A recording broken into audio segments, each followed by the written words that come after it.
She never liked fire drills, too loud, too unpredictable, too crowded. So when the power went out, the alarms failed, and smoke began to seep under the door, Mia did what no one expected. She took the lead, because while everyone else froze, confused, afraid, waiting for instructions that never came, Mia remembered everything: the floor plans, the blocked exits, the forgotten stairwell tucked behind the old gym. She didn't speak much. She didn't like eye contact. She didn't fit the mold of what a leader is supposed to look like. But on that rainy Tuesday afternoon, a 13-year-old girl with autism led over 40 students to safety with nothing but her memory, her courage, and a hand-drawn map. Most people didn't even notice her before that day. Afterward, no one could forget her. But how did she know what to do when even the adults didn't? And what hidden strength had the world overlooked until it was the only one they could rely on? Stay with us, because Mia's story will change how you think about leadership, about difference, and about what it really means to be prepared. Mia Calderon had always experienced the world in high definition, just not in the way most people do. She was diagnosed with autism at age 3, hypersensitive to sound, overwhelmed by fluorescent lights, and often unable to express what she was feeling in words. She wore noise-canceling headphones to school, not as a fashion statement, but as armor. She walked the halls with her head down, hands tucked into her sleeves, muttering numbers to herself. But those numbers meant something. Mia was memorizing locker patterns, counting ceiling tiles, mapping the building in her mind, every exit, every stairwell, every turn in every hallway. While others rushed between classes without thinking, Mia was documenting the architecture of safety. She didn't join clubs. She didn't eat in the cafeteria. But if you watched closely, you'd see her tracing blueprints in her notebook, sketches of her school from memory over and over. Her teachers called her bright but disconnected. Her classmates misunderstood her silence.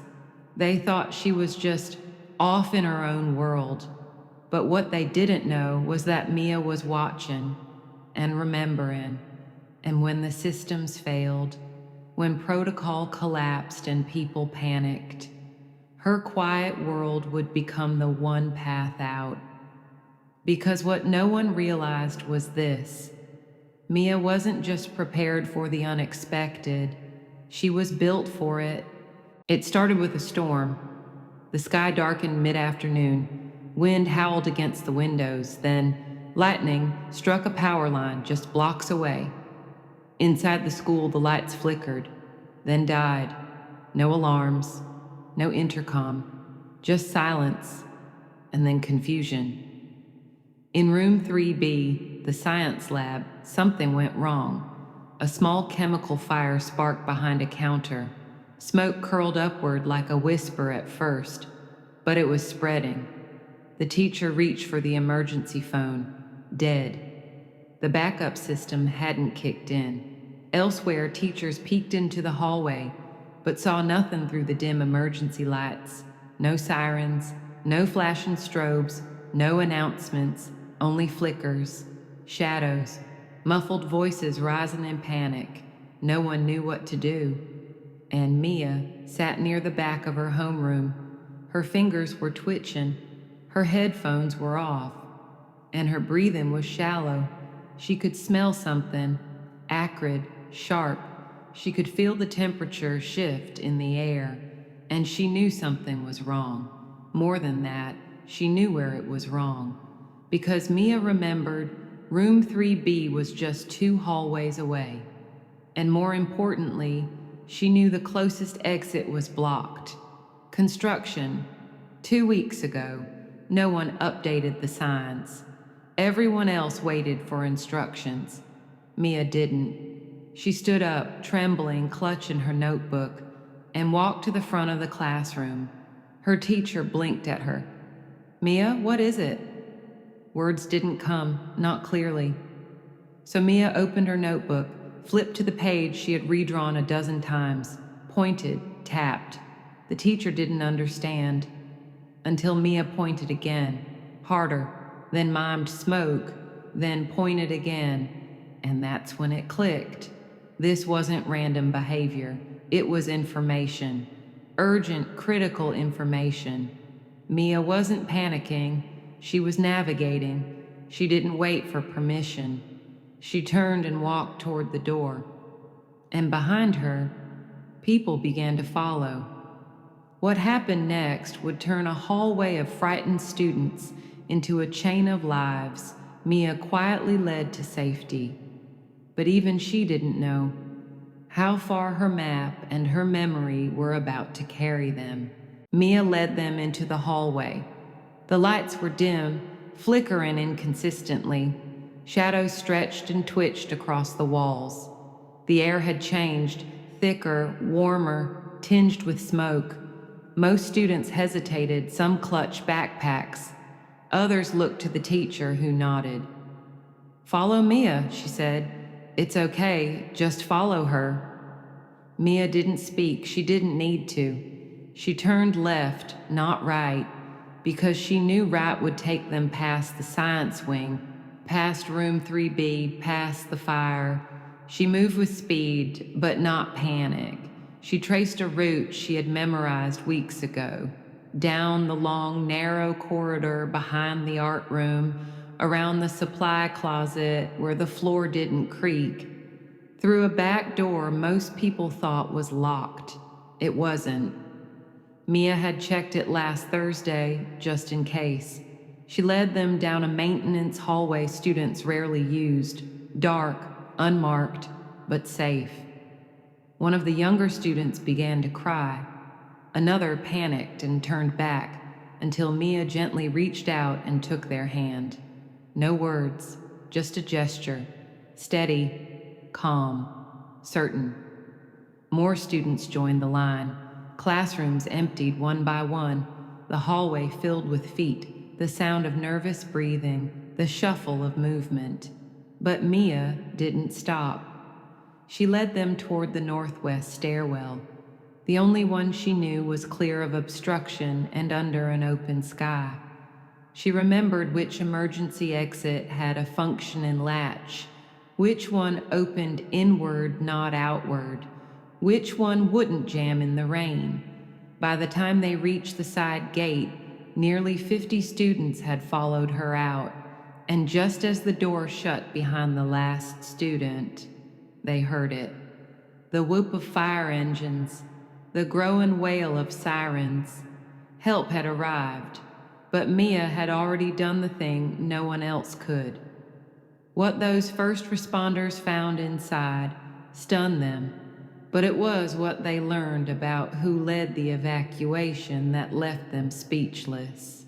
When the dust settled and the fire was contained, the questions began. Who led them out?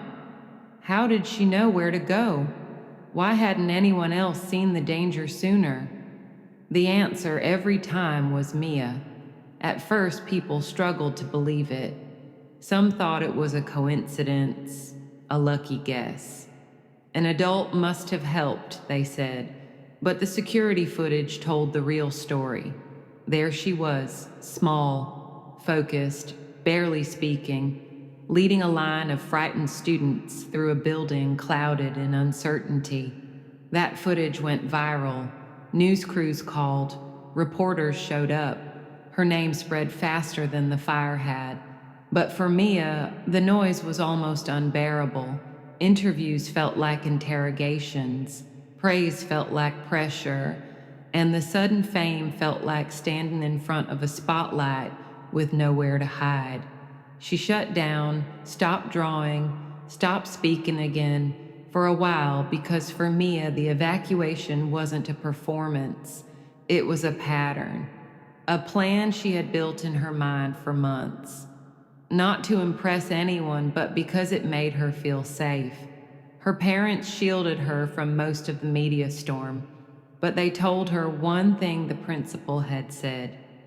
She didn't just save lives, she redefined what leadership can look like. Eventually, the noise faded, the cameras left, and something more important remained. The school didn't go back to normal, it got better. But even as her world adjusted and her peers began to respect her, Mia still had one final lesson to teach. And this time, it had nothing to do with emergencies, and everything to do with recognition. We often expect heroes to stand tall, speak loudly, and command a room. But Mia reminded us that sometimes leadership is quiet, sometimes it wears headphones, sometimes it doesn't look you in the eye, but sees more than anyone else ever could. She didn't raise her voice, she didn't chase attention, she didn't fit the mold of a leader, but she led anyway, because Mia understood something the rest of us often miss. That preparation doesn't always look like confidence. That empathy doesn't always come in words. And that brilliance doesn't always perform, it observes. She taught her school to value different ways of thinking, to stop measuring people by how loudly they speak, and start listening to the wisdom that lives in silence. And maybe she taught us something too, that our world doesn't need more perfect people. It needs people who are attuned, people who care, people who notice the things others ignore. But Mia's story doesn't end here, because now, more than ever, she's helping others like her step into their own power, in ways no fire drill could ever prepare for. Mia didn't save lives to prove anything. She didn't lead to be celebrated. She just saw what others couldn't and stepped forward when it mattered most. And in doing so, she redefined what strength looks like. So if you've ever felt overlooked, if your voice has ever been too soft, your mind too different, your way of thinking too misunderstood, remember, Mia, your perspective might be the very thing that saves someone else, not in fire or crisis, but in clarity, in kindness, in quiet leadership. Share this story with someone who needs reminding that different isn't broken, it's powerful. And if you believe the world needs more stories like Mia's, stories that honor the quiet brilliance, the misunderstood genius, and the strength hidden in silence, subscribe to Able in every way. Because real courage doesn't always shout. Sometimes it simply leads the way.